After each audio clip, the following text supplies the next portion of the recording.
like to present some thoughts as part of this GLF digital conference, focused on the role of forests for food security. And this builds on work that I was invited to lead in collaboration with UFO as part of the Global Forests Expert Panel process.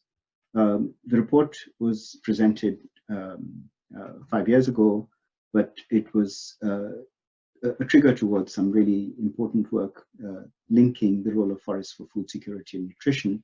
And I'd like to take the opportunity to present this in this conference as a context within which the current crisis, both the coronavirus crisis as well as the climate crisis that we're thinking about, frame these relationships in a really important and profound way. So I look forward to this opportunity to share some thoughts on the matter.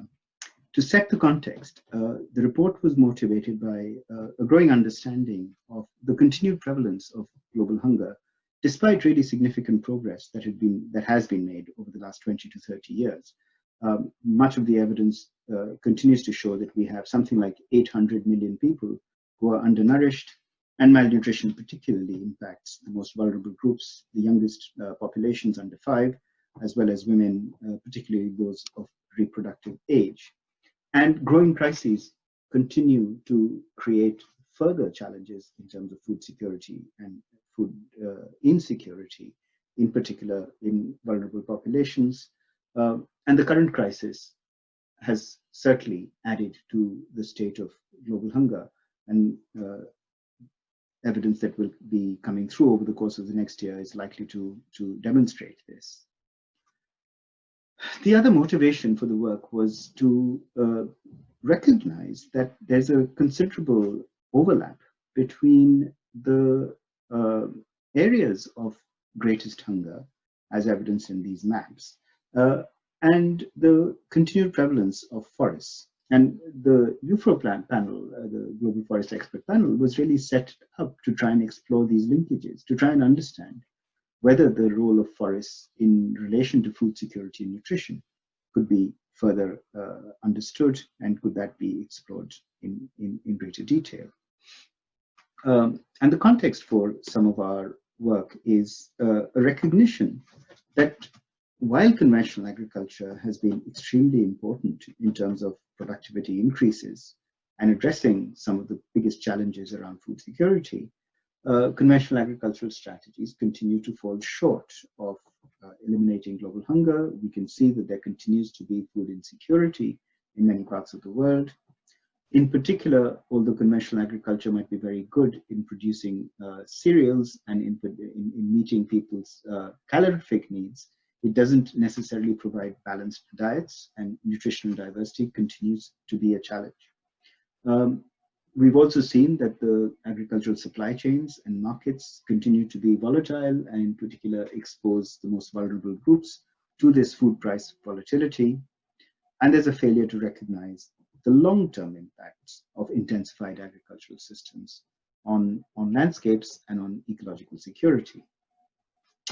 In parallel, we find evidence that forests and tree-based systems can make a considerable contribution to people's nutritional and food security needs. There's evidence of forest-based food consumption. There's evidence of the role that forests make in terms of the provision of wood fuels. There's also a greater control over people's food consumption, in particular during lean seasons and periods of particularly vulnerable periods in people's food consumption cycles. And of course, forests continue to play a role in terms of ecosystem services and ecosystem service production. So our work reviewed the evidence, and we produced this report, the Forest, Trees and Landscapes for Food Security and Nutrition, which was a GFEP report, the Global Forest Expert Panel, and was presented in 2015. It was followed soon after by a request by the Committee on Global Food Security high-level panel of experts to have a similar consideration of trying to understand sustainable forestry for food security and nutrition. So these two exercises pulled together the state of the art in 3 or 4 years ago in terms of trying to understand what what we knew about the role that forests play in terms of food security and nutrition. And some of this is also available in an open access book that we co-edited. And what the evidence shows quite clearly is that there remains considerable use of forests and trees in order to supplement people's diets and nutritional strategies. Tree foods are often rich sources of vitamins, of minerals, of proteins, and other nutrients.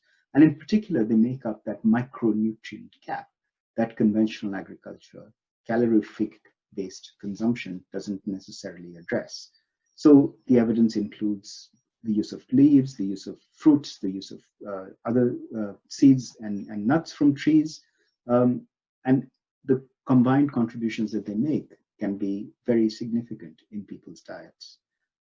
We've also got evidence coming through that this makes a statistically significant contribution to dietary diversity, especially for the most vulnerable groups.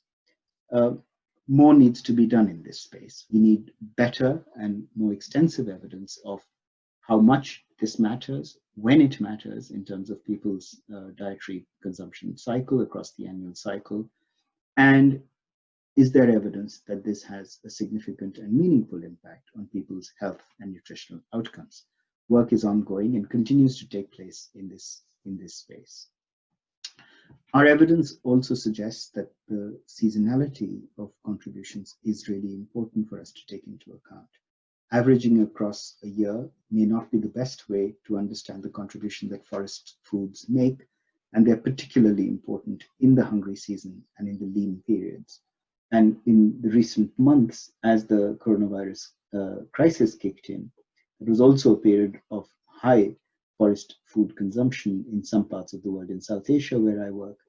And the lockdown was accompanied by a restriction on people's access to some of these sources of food. And that has also been suggested to have had a significant negative impact on people's food security. Of course, mentioning this leads us immediately to an important debate which is currently ongoing. And given the context of the coronavirus crisis, it would be impossible for us to not address this question.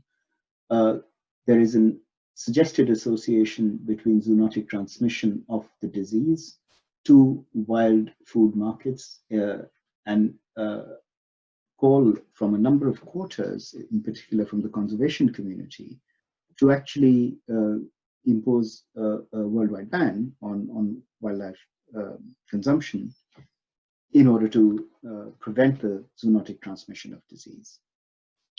In parallel, others have argued that this would neglect the important role that wild food consumption, and not just meat, but wild plant consumption, makes to people's food security and nutritional needs, as evidenced by some of the work that we've presented, and it would impact very significantly on potentially the most vulnerable groups and forest dwellers.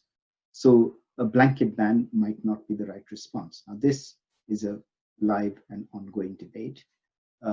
It's very important to also remember that zoonotic transmission is not only associated with wild animals, but has also been associated with domesticated animals. So if we're serious about preventing zoonotic transmission, we need to look at the entire food consumption supply chain, including that of farmed meat as well as wild meat. And it's really important not to have a knee-jerk reaction, which results in huge vulnerabilities for people who remain dependent on forest-based foods. So that's something for current and future discussion. I'd like to just conclude my sort of very brief presentation with a few high-level takeaway points.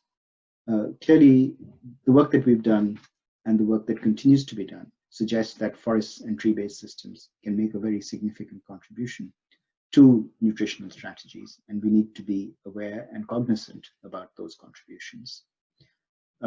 If we think about the landscape approach and think about the way in which we're trying to manage landscapes, it's really important for a climate-smart strategy to recognize the importance of multifunctional forest landscapes, and recognize in particular that forest landscapes are a source of nutrition and food, as well as all the ecological functions that these landscapes provide. We would suggest that it's important to shift towards a nutrient-sensitive approach, which reduces risk, which ensures that the landscape is managed, in particular, recognizing its role in the food consumption value chain, and recognizes the importance, especially, that these forested landscapes make to the lives and livelihoods of the most vulnerable groups. Fundamentally, what that requires is a reimagining of forests, food security, and nutrition across these landscapes at a time of crisis. I look forward to further discussions on these critical issues. Thank you.